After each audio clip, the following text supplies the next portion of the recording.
Fundamental analysis को समझने के लिए सबसे पहले हम फंडामेंटल को हटा देते हैं और बस एनालिसिस को समझते हैं। अब देखो, एनालिसिस तो हम लोग अक्सर अपनी डेली लाइफ में करते रहते हैं, चाहे वो खाने पीने की चीज हो, चाहे वो कोई और ही चीज क्यों ना हो। अब जैसे खाने पीने की चीज में हम डिसाइड करते हैं ना कि यार इस दुकान के समोसे यहाँ की सभी दुकानों से सबसे बेस्ट है, या फिर जब हम कपड़े लेने जाते हैं तो डिसाइड करते हैं ना कि यार ब्लू जीन्स के साथ व्हाइट टी शर्ट अच्छी लगेगी या ब्लैक टी शर्ट अच्छी लगेगी। या फिर हमें मोबाइल लेना होता है तो हम डिसाइड करते हैं ना कि यार 10,000 में इस वाले ब्रांड का मोबाइल सबसे बेस्ट है, क्योंकि इसमें फास्ट चार्जिंग भी है और इसका कैमरा भी काफी अच्छा है। तो ऐसे छोटे मोटे एनालिसिस तो हम लोग डेली अपनी लाइफ में करते ही है। और अगर हम ऐसे सेम एनालिसिस शेयर्स पर करने लग जाए कि यार ये वाला शेयर उस शेयर से अच्छा है तो क्यों है, तो उसे स्टॉक एनालिसिस कहते हैं। बेसिकली अगर हमें ये जानना है कि हमें कौन सा शेयर खरीदना चाहिए और क्यों खरीदना चाहिए, तो इस सवाल का जवाब हमें मिलता है फंडामेंटल एनालिसिस से। अब देखो, फंडामेंटल एनालिसिस में तो वैसे बहुत सारी चीजें होती हैं, जैसे बैलेंस शीट चेक करना, P&L चेक करना, बाकी रेशियोज चेक करना, और इन्हीं चीजों का अगर हम एनालिसिस करने लग जाए तो उनको बोलते हैं फंडामेंटल एनालिसिस। आप इन्वेस्टमेंट करने के लिए जो भी ऐप यूज करते हैं उसमें आप किसी भी शेयर के नीचे ये छोटा सा पोर्शन देखते हैं ना, इनमें जो ये रेशियोज दी हुई हैं, इनमें जो ये पॉइंट्स दिए हुए हैं, अगर हम इन्हीं को एनालाइज करने लग जाएं तो उसी को बोलते हैं फंडामेंटल एनालिसिस। अब ऐसा नहीं है कि देखो फंडामेंटल एनालिसिस सिर्फ वही कर सकता है जो पढ़ा लिखा हो। फंडामेंटल एनालिसिस करने के लिए बस आपको इसका कॉन्सेप्ट क्लियर होना चाहिए, आपको ये पता होना चाहिए कि हमें किस चीज को देखना है। अब देखो, फंडामेंटल एनालिसिस में जैसे यहाँ पे पी रेशियो दे रखा है, हमें बस ये जानना है कि कौन सा पी रेशियो बेस्ट होता है। अगर आपको ये पता चल गया तो आप जैसे ही किसी भी शेयर का वो पी रेशियो देखोगे, आप फटाक से उस कंपनी के शेयर को चूज कर सकते हो।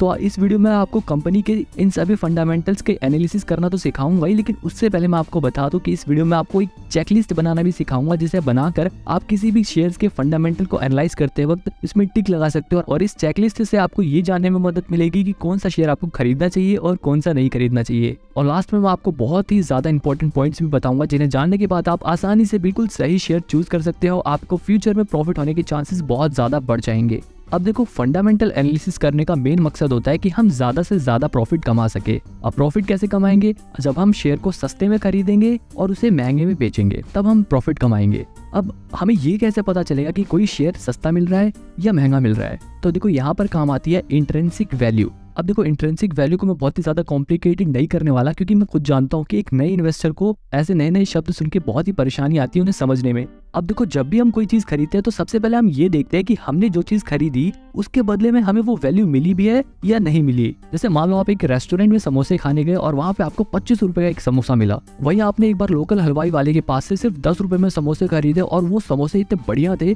कि आपको लगा कि यार अगर वो समोसे के बदले 20 रुपए भी ले लेता ना, तब भी उसकी वैल्यू ज्यादा होती। अब यहाँ पर देखो, आपने उसके प्राइस के बदले उसकी वैल्यू को कंपेयर किया और उसे एक फेयर वैल्यू दी। ऐसे ही एक रियल एस्टेट का एग्जांपल है। मान लो 2 प्रॉपर्टीज हैं और दोनों का प्राइस 1-1 करोड़ रुपए है, लेकिन जो पहली वाली प्रॉपर्टी है उसकी लोकेशन ऐसी जगह पर है जहाँ पर ही पास में स्कूल है, हॉस्पिटल है, मेट्रो स्टेशन है, पार्क है। लेकिन जो दूसरी प्रॉपर्टी है उसके पास में ना ही अच्छा स्कूल है, ना ही मेट्रो स्टेशन है, हालांकि वहाँ पे एक मॉल है। अब यहाँ पर अगर हम वैल्यू को कंपेयर करें तो पहली वाली प्रॉपर्टी के पास ज्यादा वैल्यू मिल रही थी, उसके प्राइस के हिसाब से उसकी जो वैल्यू है वो मैच कर रही है। लेकिन जो दूसरी प्रॉपर्टी है उसका प्राइस भी 1 करोड़ है, लेकिन उसकी जो वैल्यू है वो उसके प्राइस के हिसाब से काफी कम है।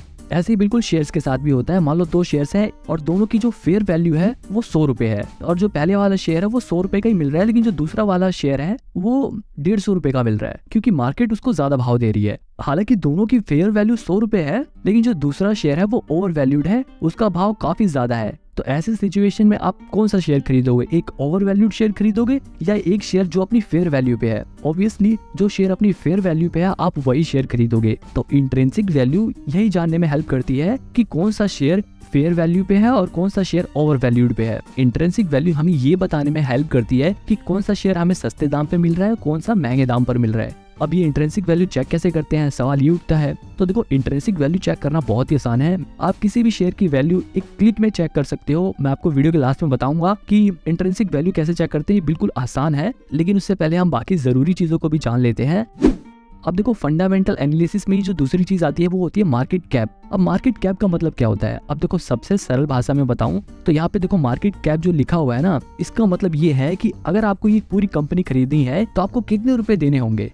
यहाँ पे जैसे मैं SBI का आपको दिखाता हूँ, तो अगर आपको SBI बैंक खरीदना है तो आपको उसके लिए लगभग 5,32,532 करोड़ रुपए देने पड़ेंगे। तो ये मार्केट कैप हमें यही जानने में हेल्प करता है कि कंपनी कितनी बड़ी है, क्योंकि कंपनी के साइज से हमें बहुत सी चीजें पता चलती हैं। जैसे अगर कंपनी बड़ी है, वो कंपनी पहले से ही वेल एस्टेब्लिश्ड है, तो इसका मतलब उसमें रिस्क कम होगा। लेकिन अगर एक कंपनी छोटी है, अभी ग्रो कर रही है, तो उसमें रिस्क ज्यादा इन्वॉल्व होगा। इसके बाद आता है पी रेशो। अब पी रेशो को समझने से पहले हमें ईपीएस समझना होगा, अर्निंग पर शेयर समझना होगा। अर्निंग पर शेयर का मतलब होता है कि एक शेयर पर कंपनी को कितनी कमाई हुई है। इसे निकालने के लिए क्या करते हैं, कंपनी की जितनी भी कमाई हुई है उसे डिवाइड कर देते हैं कंपनी के जितने भी नंबर ऑफ शेयर्स हैं।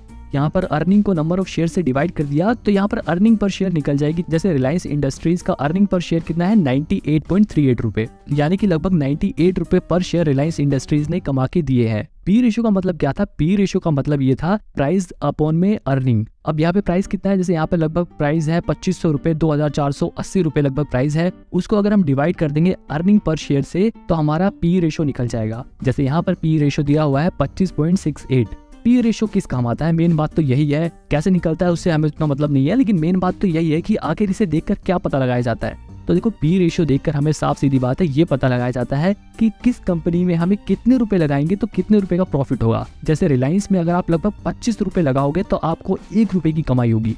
तो मतलब बिल्कुल साफ है कि पी रेशो को देखकर हमें यह पता चल जाएगा कि किसी भी कंपनी में हमें 1 रुपए कमाने के लिए कितने रुपए लगाने पड़ेंगे। अब जब भी हमें पी रेशो देखना है तो हमें ये खुद से सवाल पूछना है कि क्या हम एक ऐसी कंपनी में पैसे लगाएं जहां पर हमें 25 रुपए देकर साल का 1 रुपए कमाएंगे, या एक ऐसी कंपनी में पैसे लगाएं जहां पर हम 10 रुपए देकर साल का 1 रुपए कमाएं, क्योंकि पैसे तो हमारे पास लिमिटेड है। अब देखो कौन सा पी रेशो अच्छा होता है। अब यहाँ पे तो 25 का दिया हुआ है, तो हमें ये कैसा पता चलेगा कि कौन सा पी रेशो अच्छा है और कौन सा बेकार।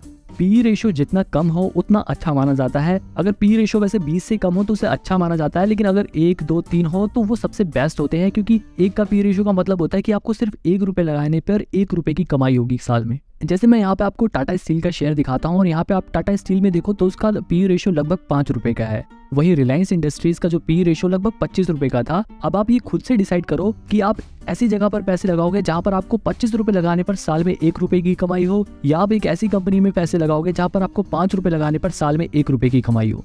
ऐसे सवाल आपको खुद से पूछने हैं। तो पी रेशो आपको यही जानने में हेल्प करेगा कि आप कहां पर कम पैसे लगाकर भी ज्यादा मुनाफा कमा सकते हो। लेकिन देखो कई बार क्या होता है कि पी रेशो ज्यादा भी होता है लेकिन तब भी वो शेयर फायदेमंद होता है। अब कुछ इंडस्ट्रीज ऐसी होती है जिनका पी रेशो पहले से ही हाई रहता है, तो क्या हम उन कंपनी के शेयर को नहीं खरीदेंगे? इसीलिए सिर्फ हम पी रेशो को देखकर हम शेयर नहीं खरीदते। कई बार हम पी रेशो को देखने से पहले हम सबसे पहले इंडस्ट्री के पी रेशो को चेक करते हैं। अब देखो यहाँ पर मैं आपको अडानी पावर का पी रेशो दिखाता हूँ। वैसे तो देखो 1-2 का पी रेशो बेस्ट होता है, लेकिन अडानी पावर का पी रेशो लगभग 10.5 रुपए का है। तो क्या ये शेयर बेकार है? ये जज करने से पहले हमें उसके इंडस्ट्री पी रेशो को देखना होगा, क्योंकि देखो यहाँ पे उसका इंडस्ट्री पी रेशो ही 17.5 रुपए का है। यानी कि जो ऐसी कंपनियां हैं जो पावर जनरेट करती हैं उस इंडस्ट्री की कंपनी के पी रेशो ऑलरेडी हाई रहता है। लेकिन यहाँ पर हम देख रहे हैं कि 17.5 का पी रेशो होता है, लेकिन इस कंपनी का पी रेशो तो सिर्फ 10.5 का है। यानी कि इस इंडस्ट्री के मुकाबले इस शेयर का पी रेशो काफी अच्छा है। आई थिंक अब आपको पी रेशो क्लियर हो गया होगा। इसके अलावा एक होता है पीबी रेशो। अब पीबी रेशो को समझने से पहले हम बुक वैल्यू को समझते हैं, क्योंकि पीबी रेशो उसी से रिलेटेड है।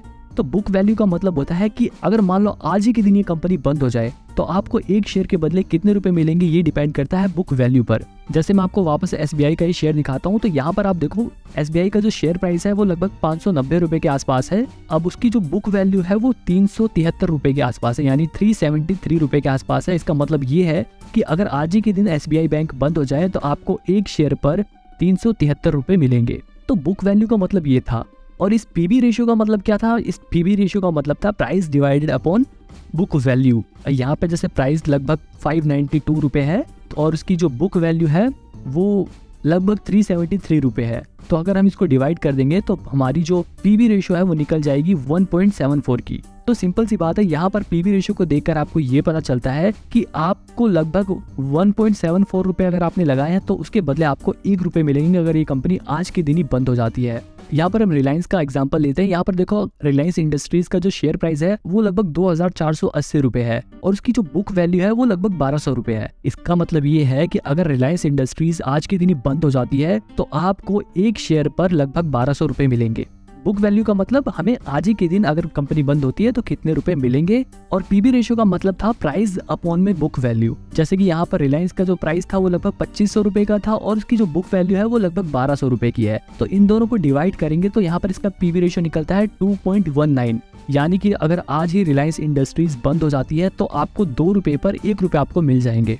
आई थिंक अब आपको पीबी रेशियो समझ आ चुका होगा। लेकिन कौन सा पीवी रेशो अच्छा होता है ये हमें कैसे पता चलेगा? तो देखो, जितना पीवी रेशो कम हो उतना ही बेटर है। 1 का 2 का पीवी रेशो सबसे बेस्ट होता है। इसके बाद आता है डेट टू इक्विटी।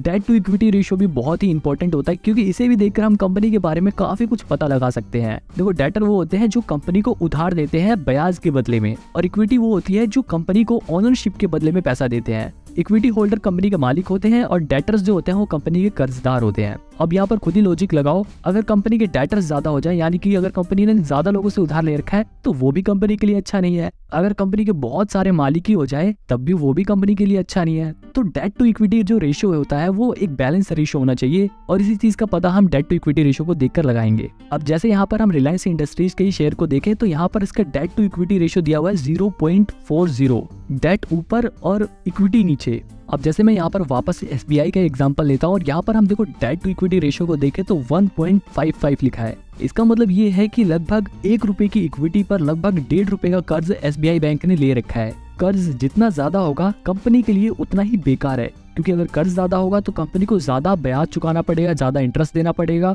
जो कंपनी की ओवरऑल ग्रोथ में परेशानी का कारण बन सकती है। तो कौन सा debt to equity ratio best होता है? अब देखो, सिंपल सी बात है, जितना डेट टू इक्विटी रेशियो कम हो उतना बेस्ट है। जैसे यहाँ पर रिलायंस इंडस्ट्रीज का अगर आप डेट टू इक्विटी रेशियो देखो तो यहाँ पर उसका डेट टू इक्विटी रेशियो सिर्फ 0.40 का है, मतलब कि कंपनी के पास 1 रुपए की इक्विटी पर सिर्फ 0.40 का कर्जा ले रखा है। इससे ये भी पता चलता है कि कंपनी फ्यूचर में और कर्जा भी ले सकती है। अब मतलब साफ है कि जितना डेट टू इक्विटी रेशियो कम हो उतना बेटर है।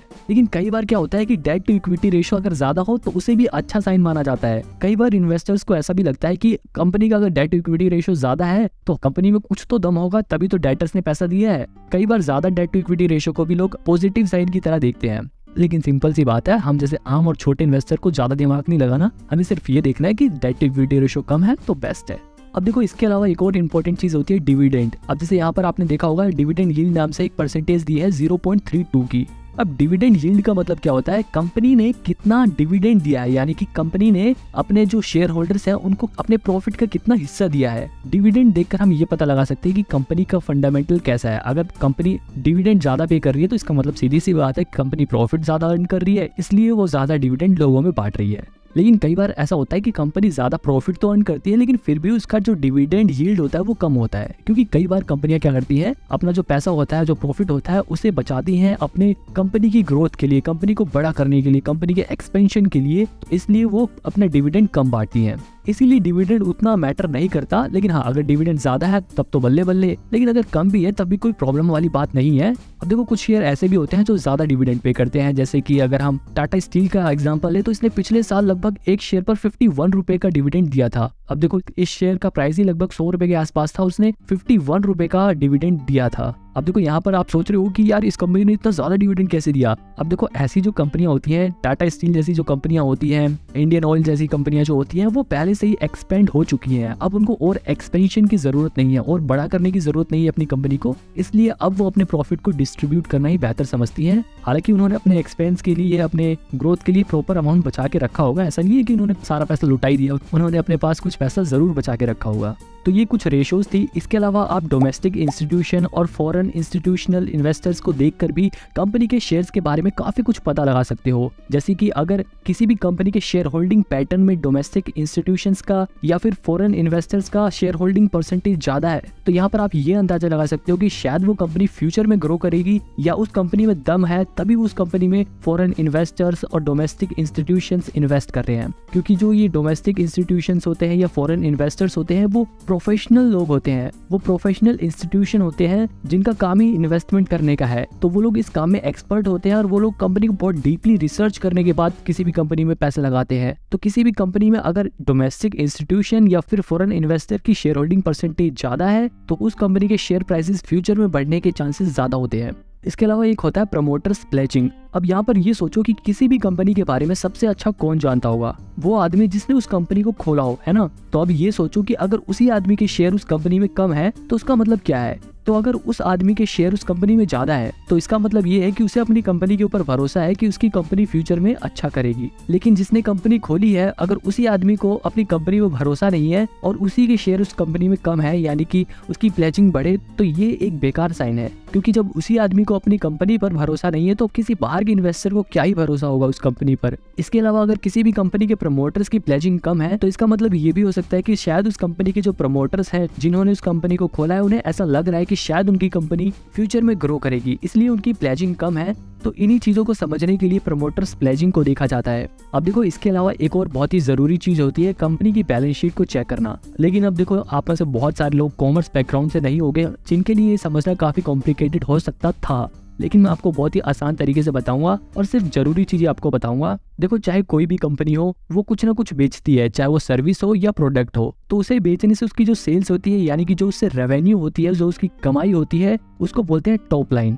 और एक होता है उसका प्रॉफिट, यानी कि रेवेन्यू में से अपने खर्चे वर्चे काटने के बाद जो बचता है उसे बोलते हैं प्रॉफिट। तो ये होती है बॉटम लाइन। अब देखो, हमें ये कैसे पता चलेगा कि कोई भी कंपनी अच्छा कर रही है या बेकार कर रही है? तो देखो, दो चीजें होती हैं, एक होता है असेट और एक होती है लायबिलिटी।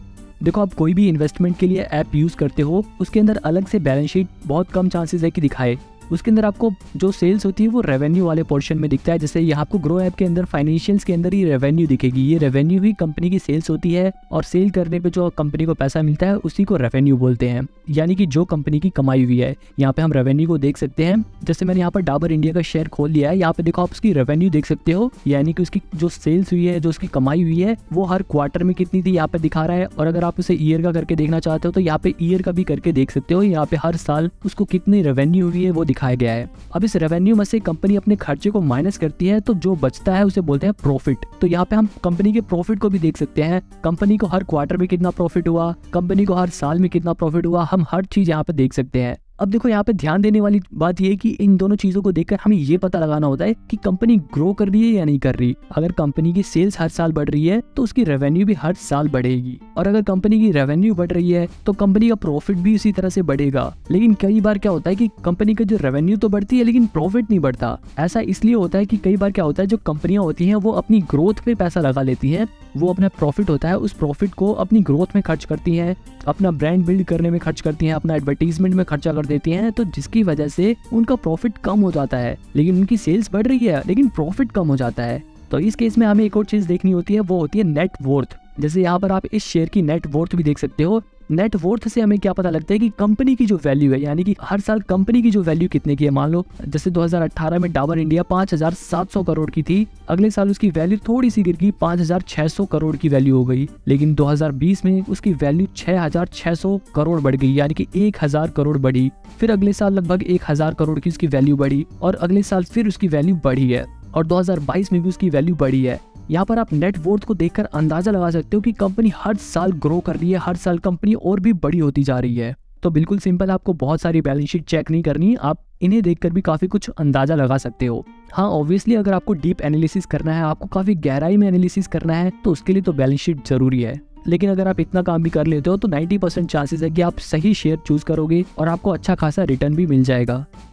तो ये सारी वो चीज़ें थी जो आपको एनालिसिस में करना है। इसके अलावा अगर कुछ और भी चीज़ें कहें तो आप कंपटीटर्स को देख सकते हो। अगर आप किसी भी कंपनी के शेयर को चूज कर रहे हो तो उसकी जैसी और भी जो कंपनियां हैं उन शेयर को भी एक बार चेक कर सकते हो। जैसे अगर आप सीमेंट बनाने वाली कंपनी में इन्वेस्ट करना चाहते हो तो आप अंबुजा सीमेंट के साथ साथ जो दूसरी सीमेंट बनाने वाली कंपनियां हैं उनके शेयर्स को भी चेक कर सकते हो, उनको आपस में कंपेयर कर सकते हो और फिर चूज कर सकते हो कि आपको कौन सा शेयर लेना है। अब इन एनालिसिस के अलावा और भी कुछ ज़रूरी पॉइंट है जो मैं आपको बता देता हूँ पहले, बाद में हम अपनी चेकलिस्ट के जरिए किसी भी शेयर का एनालिसिस भी करके देखेंगे, ठीक है। तो पॉइंट नंबर 1 है always invest in profit making company. हमेशा ये कोशिश करो कि आप उस कंपनी में पैसा लगाओ जो मुनाफा कमा रही है। अगर आप कम पैसा इन्वेस्ट कर रहे हो तो ज़्यादा रिस्क मत लो, लॉस मेकिंग कंपनियों में पैसा लगाने से बचो। दूसरा पॉइंट ये है कि ऐसी कंपनियों के बिजनेस में इन्वेस्ट करो जिनके बिजनेस की फ्यूचर में जरूरत है, क्योंकि अगर आप अभी उन शेयरों में इन्वेस्ट कर दोगे तो फ्यूचर में जब वो कंपनी अपना काम चालू कर देंगी, फ्यूचर में जब उन चीजों की डिमांड होने लग जाएगी तो आपके फ्यूचर में प्रॉफिट ज्यादा होने के चांसेस बढ़ जाएंगे। हमेशा ऐसी कंपनी में इन्वेस्ट करो जिनकी फ्यूचर में डिमांड होने वाली है, जिनकी फ्यूचर में जरूरत हो। अब ये आपको खुद से पता लगाना है। जैसे एग्जांपल के तौर पर एक कंपनी है कोल इंडिया, जो कि फंडामेंटली ठीक ठाक है। अब कोल इंडिया क्या करती है, वो कोयला निकालती है। अभी के हिसाब से तो वो कंपनी ठीक है, लेकिन फ्यूचर के प्रोस्पेक्टिव से ये कंपनी बेकार है, क्योंकि फ्यूचर में कोयले को एनर्जी के सोर्स की तरह कम इस्तेमाल किया जाएगा। इसकी जगह इस्तेमाल की जाएगी ग्रीन एनर्जी। तो आपको ऐसे शेयर पे फोकस करना है जो ग्रीन एनर्जी प्रोड्यूस करने में लगे हुए हैं। और जैसे कि आप अडानी ग्रीन के शेयर का एग्जांपल ले सकते हो। इस शेयर का प्राइस इतना ज्यादा क्यों बढ़ रहा है, क्योंकि इस कंपनी की फ्यूचर में डिमांड होने वाली है, इसीलिए इस कंपनी का प्राइस बढ़ रखा है। ऐसे ही आपने सुना होगा कि टेस्ला का भी शेयर प्राइस काफी ज्यादा हाई है, क्योंकि ऐसी चीजों की नीड फ्यूचर में है, इसीलिए ऐसे शेयर्स का प्राइस बढ़ रखा है। तो हमेशा ऐसी कंपनी में इन्वेस्ट करो जिसकी जरूरत फ्यूचर में हो। तीसरा पॉइंट ये है कि आप ऐसी कंपनियों में भी इन्वेस्ट कर सकते हो जिनकी मोनोपोली है, जैसे कि IRCTC। ये हमारी इंडियन रेलवे ही है। अब इंडिया में तो सिर्फ इंडियन रेलवे IRCTC ही कंट्रोल करती है। अब देखो, इंडियन रेलवे का तो इंडिया में और कोई कंपटीटर है ही नहीं, यानी कि इंडियन रेलवे की इस सेक्टर में मोनोपोली है, जो कि इन्वेस्टर्स के लिए बहुत ही अच्छी बात है। पॉइंट नंबर 4 भी इसी से मिलता जुलता है। ऐसी कंपनियों में इन्वेस्ट करने से बचो जिनके कॉम्पिटिटर बहुत ही तगड़े हैं। किसी भी कंपनी के जितने कम कॉम्पिटिटर हो उतना बढ़िया है। पॉइंट नंबर 5 है growth in profit and wealth. आप कभी भी किसी कंपनी के शेयर खरीदने से पहले ये देखो कि क्या वो कंपनी प्रॉफिट कमा रही है, और अगर वो कंपनी प्रॉफिट कमा रही है तो क्या उस कंपनी का प्रॉफिट धीरे धीरे हर साल बढ़ रहा है या नहीं बढ़ रहा, क्या उस कंपनी की वेल्थ धीरे धीरे बढ़ रही है या नहीं बढ़ रही, क्या वो कंपनी ग्रो कर रही है। इन्हीं चीजों को देखकर आपको ये पता चलेगा कि क्या वो कंपनी समय के साथ साथ बड़ी हो रही है या नहीं हो रही। पॉइंट नंबर 6 है पीयर कंपैरिजन। शेयर खरीदने से पहले आप पीयर कंपैरिजन करो। पीयर कंपैरिजन का मतलब है, सपोज करो एक सीमेंट बनाने वाली कंपनी है। अब ये देखो बाकी जो सीमेंट बनाने वाली कंपनियां हैं उनका प्राइस क्या है, क्या बाकी जो कंपनी है वो भी फंडामेंटली स्ट्रॉन्ग है या नहीं है, और फिर उन सभी एक जैसी कंपनियों को आपस में कंपेयर करने के बाद उनमें से बेस्ट चुनो। इसके अलावा पॉइंट नंबर 7 है एक्सेस टू न्यूज। हमेशा आपके पास लेटेस्ट न्यूज होनी चाहिए, क्योंकि न्यूज के जरिए हम अवेयर रहते हैं, और अगर हम अवेयर रहते हैं तो हम अपने रिस्क को कम कर सकते हैं और आने वाली अपॉर्चुनिटी का फायदा उठा सकते हैं। जैसे अडानी के शेयर्स गिरने वाले थे, जिन्होंने न्यूज देखी और वो अवेयर हो गए, वो पहले से ही उन्होंने अपने शेयर बेच दिए, जिसकी वजह से उनको लॉस कम हुआ। इसके अलावा एक आखिरी पॉइंट और है जो वैसे तो बहुत मामूली सा है, लेकिन ये बहुत ही इंपॉर्टेंट है। आपकी अपनी रिस्क कैपेसिटी क्या है। आप अपने आप को देखो कि आप कैसे इन्वेस्टर हो, क्या आप रिस्क उठा सकते हो या नहीं उठा सकते। अगर आप रिस्क नहीं लेना चाहते तो आप लार्ज कैप कंपनीज में इन्वेस्ट कर सकते हो, जहाँ पे रिस्क कम होता है, हालांकि प्रॉफिट भी थोड़ा कम होता है, लेकिन रिस्क बिल्कुल कम रहता है। तो अपने आप को पहचानो कि आप कैसे इन्वेस्टर हो, क्या आप एक रिस्क टेकर हो या नहीं हो। तो ये कुछ जरूरी पॉइंट्स थे जो आपको शेयर्स खरीदने में काफी हेल्प करेंगे। तो जैसा कि मैंने आपको वीडियो में बताया था कि अब हम एक चेकलिस्ट बनाना सीखेंगे, जिससे आपको शेयर को चूज करने में काफी मदद मिलेगी। तो ये चेकलिस्ट बनानी कैसे है ये मैं आपको बताता हूँ। आप कोई भी एक पेपर लो और जैसा मैं वीडियो में दिखा रहा हूँ आप वैसा वैसा कॉलम बनाते जाओ। तो एक बढ़िया चेकलिस्ट में आपको क्या करना है, सबसे ऊपर एक कॉलम बनाना है इंट्रिंसिक वैल्यू का, जिसमें आप शेयर की इंट्रिंसिक वैल्यू को कंपेयर करके टिक लगाओगे। अब ये कैसे करना है मैं आपको बताऊंगा, ये बड़ा ही आसान है, बिल्कुल टेंशन लेने की जरूरत नहीं है। दूसरा कॉलम बनाना है पी रेशो का। पी रेशो को मैंने जैसे बताया था कि जितना कम पी रेशो हो उतना बढ़िया है, लेकिन ये ध्यान रखना कि पी रेशो नेगेटिव में ना हो, क्योंकि नेगेटिव का मतलब होता है कि वो कंपनी लॉस में है। पी रेशो जितना कम हो, 1 का हो, 2 का हो तो बढ़िया है। इसके अलावा तीसरा कॉलम बनाना है हमें पीबी रेशो का। पीबी रेशो भी अगर 1 और 2 से कम है तो आपके लिए बेस्ट रहेगा। इसके अलावा फोर्थ कॉलम बनाना है आपको डेट टू इक्विटी रेशो का, जिसमें हम शेयर्स की डेट टू इक्विटी रेशो को चेक करेंगे। अब डेट टू इक्विटी रेशो में आपको क्या देखना है कि कंपनी के जो डेट टू इक्विटी रेशो है वो 1 या 2 से कम होनी चाहिए। मतलब जितना भी कंपनी ने इक्विटी होल्डर से पैसा ले रखा है उतना ही कंपनी डेटर से भी पैसा ले सकती है या उससे डबल ले सकती है, लेकिन अगर डबल से ज्यादा पैसे अगर डेटर से ले रखे हैं तो आपको ऐसी कंपनियों से बचना है,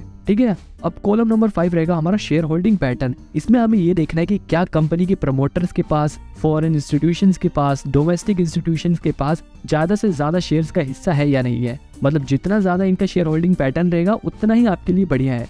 6th कॉलम हमारा रहेगा रेवेन्यू का, जिसमें हम ये देखेंगे कि क्या कंपनी प्रॉफिट कमा रही है, और अगर प्रॉफिट कमा रही है तो क्या उसका प्रॉफिट हर साल धीरे धीरे बढ़ रहा है या नहीं बढ़ रहा। ये कुछ मेन कॉलम थे। इसके अलावा अगर आप अपने हिसाब से भी कुछ कॉलम ऐड करना चाहो तो आप उसे ऐड कर सकते हो। इसके अलावा आप सबसे नीचे एक पर्सनल व्यू का कॉलम बना सकते हो, जिसमें आप ये लिख सकते हो कि आप उस कंपनी के शेयर के बारे में क्या फील करते हो, आपका क्या मानना है, आपकी क्या गट फीलिंग है कि क्या वो कंपनी फ्यूचर में अच्छा करेगी या नहीं करेगी। आप इस कॉलम में अपनी राय दे सकते हो। तो इस तरह से आप अपनी चेकलिस्ट बना सकते हो। ये चेकलिस्ट मैंने अपने पर्सनल एक्सपीरियंस से आपको बनानी सिखाई है, ताकि आपको शेयर चूज करने में आसानी हो। ये कोई कंपलसरी नहीं है। आप जब धीरे धीरे फंडामेंटल एनालिसिस में प्रो हो जाओगे तो आपको ऐसी चेकलिस्ट बनाने की जरूरत भी नहीं है। आप अपने दिमाग में इन चीजों को देखकर शेयर को चूज करना सीख जाओगे। ये मैं सिर्फ आपको एक आइडिया देने के लिए दिखा रहा हूँ, ताकि आपको शेयर चूज करना आ जाए। अब चलो हम लाइव किसी शेयर को अपनी चेकलिस्ट में एनालाइज करना सीखते हैं। तो अब मैं आपको एक शेयर का लाइव फंडामेंटल एनालिसिस करके दिखाऊंगा अपनी चेकलिस्ट के जरिए। यहाँ पे मैं टाटा स्टील का शेयर लेने की सोच रहा हूँ, तो अब मैं कैसे इसको फंडामेंटली एनालाइज करूंगा अपनी चेकलिस्ट के जरिए। ये देखो, यहाँ पे देखो जो टाटा स्टील का शेयर प्राइस है वो 108 रुपये है। अब मेरे को इसकी इंट्रिंसिक वैल्यू पता लगानी है ताकि मुझे ये पता चल सके कि क्या ये शेयर सस्ते में मिल रहा है या महंगे में मिल रहा है। सस्ते में मतलब अंडर वैल्यू, या फिर ये शेयर महंगा है यानी कि ओवर वैल्यूड है। तो ये चेक करने के लिए मेरे को क्या करना पड़ेगा। वैसे मैं आपको बता दूं, आप अगर इंट्रिंसिक वैल्यू चेक करोगे तो आपको बाकी जो स्कैनर्स होते हैं उसके अंदर आपको पैसे पे करने पड़ेंगे, लेकिन मैं आपको फ्री में बताता हूँ। इंट्रिंसिक वैल्यू चेक करना बिल्कुल आसान है। आप बस गूगल पे जाओ और टाटा स्टील इंट्रिंसिक वैल्यू लिखकर सर्च करो, आपको सबसे ऊपर यहाँ पे दिखा देगा। जैसे यहाँ पे देखो दिखा रहा है टाटा स्टील की इंट्रिंसिक वैल्यू 184.47 है, यानी कि उसकी इंट्रिंसिक वैल्यू 184 रुपए है। लेकिन अभी वो शेयर कितने का मिल रहा है? अभी वो शेयर मिल रहा है 108 रुपए का। करेंटली वो 108 रुपए का मिल रहा है, लेकिन उसकी इंट्रिंसिक वैल्यू 184 रुपए की है। इसका मतलब ये है कि वो अभी अंडर वैल्यूड है। वैसे उसकी कीमत होनी चाहिए थी 184 रुपए, लेकिन वो अभी मिल कितने का रहा है? वो अभी 108 रुपए का मिल रहा है, यानी कि वो अंडर वैल्यूड है। उसकी जो करंट वैल्यू होनी चाहिए थी उससे उसकी वैल्यू कम है, यानी कि वो सस्ते में मिल रहा है। तो जैसा कि मैंने आपको चेकलिस्ट बनाना सिखाया था, आप उसमें इंट्रिंसिक वैल्यू में टिक लगा सकते हो, क्योंकि ये शेयर अपनी इंट्रिंसिक वैल्यू से सस्ते में मिल रहा है, तो इसे हमें फायदा है। तो यहाँ पर अब हम इस शेयर को खरीदने के बारे में सोचेंगे, क्योंकि ये शेयर सस्ते में मिल रहा है। तो यहाँ पे हमने अपनी चेकलिस्ट में भी इंट्रिंसिक वैल्यू पे टिक लगा दिया। अब हम देखेंगे पी रेशो, आखिर इस कंपनी का पी रेशो कितना है। तो देखो, पी रेशो देखने के लिए हम सीधे नीचे स्क्रॉल करेंगे और फंडामेंटल्स में देखेंगे। इसका पी रेशो दिखा रहा है 7.76 का। मैंने जैसा कि आपको बताया था कि पी रेशो जितना कम हो उतना बढ़िया होता है। 1 और 2 का तो सबसे बढ़िया होता है, लेकिन यहाँ पर देखो इसका पी रेशो 7.76 का है। तो क्या ये शेयर बुरा है? देखो, यहाँ पर ये डिसाइड करने से पहले आप इंडस्ट्री के पी रेशो को देखो कि इस इंडस्ट्री का पी रेशो कितना होता है। यहाँ पे देखो इसका इंडस्ट्री पी रेशो 11.54 का है, लेकिन इस कंपनी का पी रेशियो कितना है? 7.76 का, यानी कि इंडस्ट्री के हिसाब से तो ये कंपनी काफी बढ़िया है। इसका पी रेशियो भी अच्छा है। तो यहाँ पर हम अपने पी रेशियो वाले कॉलम में भी टिक लगा देंगे, क्योंकि इसका पी रेशियो इंडस्ट्री के पी रेशियो से कम है। ठीक है, अगर किसी कंपनी का पी रेशियो 20 से कम होता है तो हम उस कंपनी को अच्छा ही मानते हैं। ठीक है, अब अगली चीज हमारी जो चेकलिस्ट में थी वो पीवी रेशियो थी, और पीवी रेशियो कितनी होनी चाहिए? 1 या 2 से कम ही होनी चाहिए, उससे ज्यादा नहीं होनी चाहिए। अब यहाँ पे हम टाटा स्टील का शेयर देख रहे थे, तो यहाँ पे देखो आप, उसका जो पीबी रेशियो है वो 1.14 का है। तो यहाँ पर देखो पीबी रेशियो 2 से कम का है, 1.14 का है, तो ये पीबी रेशियो काफी अच्छा है। अब देखो इसका मतलब क्या है? इसका मतलब ये है कि 1.14 रुपए अगर आप इस कंपनी में लगाते हो और ये कंपनी आज ही के दिन बंद हो जाती है, तो आपको 1.14 रुपए पे 1 रुपए आपके वापस मिल जाएंगे। तो जैसा कि मैंने आपको बताया था, पीबी रेशियो अगर 2 से कम हो तो बढ़िया होता है। ठीक है, तो अपनी चेकलिस्ट में हम इसमें भी टिक लगा देंगे। अब हमें देखना है debt to equity ratio. Debt to equity ratio भी मैंने आपको बताया था, 2 से कम होनी चाहिए, 1 की होनी चाहिए, 2 की होनी चाहिए, उससे ज्यादा नहीं होनी चाहिए। और यहाँ पे अगर हम टाटा स्टील के डेट टू इक्विटी रेशियो देखें तो इसकी 0.81 है, यानी कि 1 से भी कम है। तो ये काफी अच्छा शेयर है, क्योंकि इसने डेट कम ले रखा है, इसने उधारी कम ले रखी है, और हम अपनी चेकलिस्ट में डेट टू इक्विटी रेशियो में भी टिक लगा लेंगे। इसके बाद था share holding pattern. Share holding pattern देखने के लिए हमें थोड़ा और नीचे आना पड़ेगा, और यहाँ पे हम, लेकिन यहाँ पे ग्रो ऐप में टाटा स्टील का शेयर होल्डिंग पैटर्न नहीं दिखा रहा। तो देखो कोई भी प्रॉब्लम नहीं है, जो चीज आपको अपने ब्रोकर के ऐप पे ना दिखाए आप उसे सिंपली गूगल कर सकते हो। अब जैसे यहाँ पे हम गूगल करेंगे share holding pattern of Tata steel, तो यहाँ पे मैं इस लिंक पे क्लिक करता हूँ और सिंपली यहाँ पे हमें दिखा देगा कि टाटा स्टील का शेयर होल्डिंग पैटर्न कितना है। अब यहाँ पे देखो उसके ज्यादातर शेयर उसके प्रमोटर के पास है, ऑलमोस्ट 34% उसके जो शेयर्स है उसके प्रमोटर्स के पास है। बाकी म्यूचुअल फंड यानी कि डोमेस्टिक इंस्टीट्यूशंस के पास 8% शेयर है, और फॉरेन इंस्टीट्यूशन के पास 21% शेयर है। तो ऑलमोस्ट अगर देखा जाए तो 65 से जो 70% शेयर्स हैं वो प्रमोटर्स और फॉरेन इंस्टीट्यूशन और डोमेस्टिक इंस्टीट्यूशंस के पास है। तो यहाँ पर देखा जाए तो शेयर होल्डिंग पैटर्न भी शेयर का काफी बढ़िया है, तो हम यहाँ अपनी चेकलिस्ट में इस पे भी टिक लगा लेंगे। अब हमें फाइनली देखनी है रेवेन्यू कि क्या वो कंपनी प्रॉफिट कमा रही है। तो यहाँ पे देखें हम रेवेन्यू में जो टाटा स्टील है हर क्वार्टर में बढ़िया प्रॉफिट कमा रही है। ईयरली देखें तो ईयरली उसका हर साल प्रॉफिट बढ़ता ही जा रहा है। देखो जैसा कि मैंने आपको कहा था, हमें देखना है कि प्रॉफिट बढ़ रहा है या नहीं बढ़ रहा। तो रेवेन्यू देखो बढ़ रहा है, हर साल बढ़ ही रहा है रेवेन्यू। यहाँ पे अगर हम प्रॉफिट पे करके देखेंगे तो प्रॉफिट भी उसका हर साल बढ़ ही रहा है। नेट वर्थ, अब हम यहाँ पे नेट वर्थ देखेंगे तो नेट वर्थ भी बढ़ रही है, यानी कि हर साल कंपनी भी बड़ी हो रही है। तो ये भी एक बहुत ही बढ़िया साइन है। तो ये शेयर हमारे इस टेस्ट में भी पास होता है। तो ओवरऑल देखा जाए तो टाटा स्टील इन सभी चेकलिस्ट के टेस्ट को पास करता है। अब फाइनली आपका पर्सनल व्यू क्या है? आपको ये कंपनी कैसी लगती है? क्या इस शेयर का प्राइस आपके लिए सुइटेबल है या नहीं है? ये सब आप यहाँ पे अपने पर्सनल व्यू में लिख सकते हो और फिर उसके बाद ये डिसाइड कर सकते हो कि आपको ये शेयर खरीदना चाहिए या नहीं खरीदना चाहिए। यहाँ पे मैं आपको ये बिल्कुल क्लियर कर देता हूँ कि ये कोई स्टॉक परचेजिंग रिकमेंडेशन नहीं है। मैं यहाँ पे आपको ये नहीं कह रहा कि आप टाटा स्टील का शेयर खरीदो। मेरा यहाँ पे मकसद सिर्फ यही था कि आपको फंडामेंटल एनालिसिस करना सिखाऊं। आप इतने कैपेबल हो जाओ कि किसी भी कंपनी के शेयर को कैसे खरीदते हैं, कैसे चूज करते हैं, कैसे ये पता लगाते हैं कि ये कंपनी का शेयर बढ़िया है या नहीं है, आपको ये पता आ जाए। आपको यही चीजें सिखाने के लिए आपसे लोग कोर्स के नाम पर हजारों रुपए ले लेते हैं। यहाँ पे मैं आपको ये चीज बिल्कुल फ्री में सिखा रहा हूँ और बहुत ही सिंपल तरीके से समझाने की कोशिश करी है। अगर आपको कहीं कोई चीज समझ ना आई हो तो आप मेरे को कमेंट में बता के पूछ सकते हो। फाइनली मैं यही कहूंगा कि ये वीडियो आपको सिर्फ सिखाने के लिए थी। आप इस वीडियो को देखने के बाद आप जब सीख जाओगे कि कैसे फंडामेंटल एनालिसिस करते हैं तो आप खुद से अपने हिसाब से शेयर चूज करो। किसी की भी राय मत लिया करो शेयर खरीदते वक्त। आप अपना पर्सनल व्यू देखा करो कि आपको क्या लगता है उस शेयर के बारे में, आप फिर उसे खरीदो। और ऐसे ही बढ़िया कंटेंट देखने के लिए आप चैनल को सब्सक्राइब कर लो। काफी मेहनत लगी है भाई। अगर आपको ये वीडियो पसंद आई तो वीडियो को लाइक करके मुझे कमेंट में बेस्ट पार्ट बताओ और चैनल को सब्सक्राइब कर लो ताकि आपको ऐसे ही वैल्यूएबल कंटेंट फ्री में मिले। आप फ्री में अच्छी चीजें सिंपल लैंग्वेज में सीख सके।